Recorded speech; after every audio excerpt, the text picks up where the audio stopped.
প্রধান উপদেষ্টার সাথে বিএনপি চেয়ারম্যান তারেক রহমানের এই সাক্ষাতের বিষয়ে আমরা বিস্তারিত কথা বলবো। যমুনা স্টুডিওতে আমাদের সহকর্মী সাইফুদ্দিন রবিন যুক্ত আছেন, তিনি অপেক্ষা করছেন আমাদের জন্য। রবিন, আপনাকে স্বাগত জানাচ্ছি যমুনা স্টুডিওতে। যে বিষয়টি বলতে চাচ্ছিলাম, এর আগেও তো যুক্তরাজ্যে একবার প্রধান উপদেষ্টার সাথে তারেক রহমানের বৈঠক হয়েছিল। এবার তো এই প্রথম, বিশেষ করে দলের চেয়ারম্যান হিসেবে প্রথম বৈঠক হবে তাদের। কি কি প্রসঙ্গ আসতে পারে এই বৈঠকে, কি মনে হয়? বৃষ্টি, এটাকে বিএনপি এখন পর্যন্ত যেটুকু বলছে যে সাধারণত একেবারেই কার্টিসি কল বা সৌজন্য সাক্ষাৎ হিসেবে দেখছেন তারা। কেননা প্রধান উপদেষ্টার সঙ্গে আপনি যেমনটি এর আগে বলছিলেন যে গেল বছরের 13 জুন লন্ডনের ডরচেস্টার হোটেলে লন্ডন সফররত প্রধান উপদেষ্টা ডক্টর মোহাম্মদ ইউনূসের সঙ্গে সাক্ষাৎ করেছিলেন সে সময় লন্ডনে অবস্থানরত বিএনপির ভারপ্রাপ্ত চেয়ারম্যান তারেক রহমান, এবং সেই বৈঠকেই আলোচনা হয়েছিল বা এক ধরনের সিদ্ধান্তে পৌঁছানো হয়েছিল যে ফেব্রুয়ারিতে জাতীয় নির্বাচন অনুষ্ঠানের বিষয়ে। এবং এরপর বৈঠক শেষে যৌথ বিবৃতিও দিয়েছিল উভয় পক্ষ, অর্থাৎ বিএনপি প্রতিনিধি দল এবং প্রধান উপদেষ্টার তরফ থেকে নিরাপত্তা উপদেষ্টা খলিলুর রহমান। এই প্রসঙ্গ ধরে যদি বলতে চাই যে সেই বৈঠকের পরবর্তীতে নির্বাচনের রোডম্যাপ ঘোষণা হয়, আসন্ন যে নির্বাচন যেটি 12 ফেব্রুয়ারি অনুষ্ঠিত হতে যাচ্ছে সেই আলোচনার রেশ ধরেই এরপর বিএনপির ভারপ্রাপ্ত চেয়ারম্যান তারেক রহমান দেশে ফিরলেন। দেশে ফিরে বিমানবন্দরেই তিনি কথা বললেন। বিমানবন্দরে থাকাকালীন সময়েই প্রধান উপদেষ্টা ডক্টর মোহাম্মদ ইউনূসের সঙ্গে। পরবর্তীতে বিএনপি চেয়ারপারসন বেগম খালেদা জিয়ার মৃত্যুর ঘটনা, সেটি নিয়েও শোক প্রকাশ করেছেন প্রধান উপদেষ্টা, জানাজায় অংশ নিয়েছেন।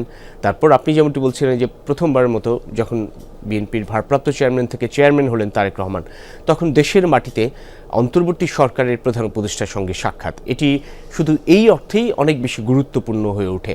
এবং তার সঙ্গে, অর্থাৎ তারেক রহমানের সঙ্গে এই বৈঠকে অনুষ্ঠিত থাকার কথা রয়েছে দলের বেশ কয়েকজন শীর্ষ নেতাও।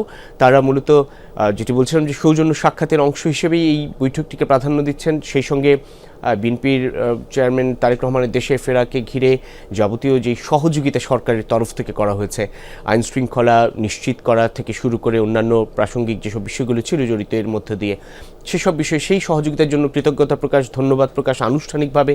এবং বিএনপি চেয়ারপারসন বেগম খালেদা জিয়ার মৃত্যুর পর যখন বিশাল জানাজা অনুষ্ঠিত হলো, সেই জানাজার সার্বিক নিরাপত্তা কিংবা তদারকি, পুরো কার্যক্রম, দাফন প্রক্রিয়া পর্যন্ত পুরো বিষয়টি কিন্তু সরকারের তরফ থেকেই সহযোগিতা করা হয়েছিল বা উদ্যোগ নেওয়া হয়েছিল।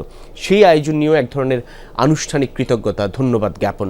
যদিও সেসব নিয়ে তারেক রহমান তার সোশ্যাল মিডিয়া কিংবা বিবৃতিতে তিনি সেসবের জন্য ধন্যবাদ জানিয়েছেন, তারপরেও সরাসরি বা সশরীরে এই ধন্যবাদ জ্ঞাপনটুকু বেশ গুরুত্ব পাবে আজকের এই বৈঠকে। কিন্তু যেহেতু রাজনীতি একটা বড় বিষয়, যেহেতু বিএনপি চেয়ারম্যান তারেক রহমানের সঙ্গে প্রধান উপদেষ্টার অন্তর্বর্তী সরকারের প্রধান উপদেষ্টা ডক্টর মোহাম্মদ ইউনূসের এই সাক্ষাৎ, সেক্ষেত্রে খুব প্রাসঙ্গিকভাবেই আলোচনায় আসবে সমসাময়িক রাজনৈতিক পরিস্থিতি, আগামী নির্বাচন এবং গণভোট প্রসঙ্গ।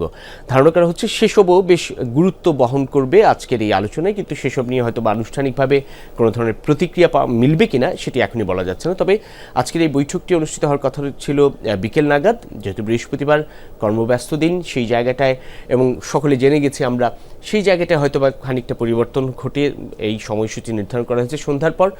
সেই নির্দিষ্ট সময়টুকু এখন পর্যন্ত আমাদের কাছে জানানো হয়নি, তবে ধারণা করা হচ্ছে সন্ধ্যার পরপরই প্রধান উপদেষ্টার যে বাসভবন, রাষ্ট্রীয় অতিথি ভবন যমুনা, সেখানে এই বৈঠকটি অনুষ্ঠিত হবে।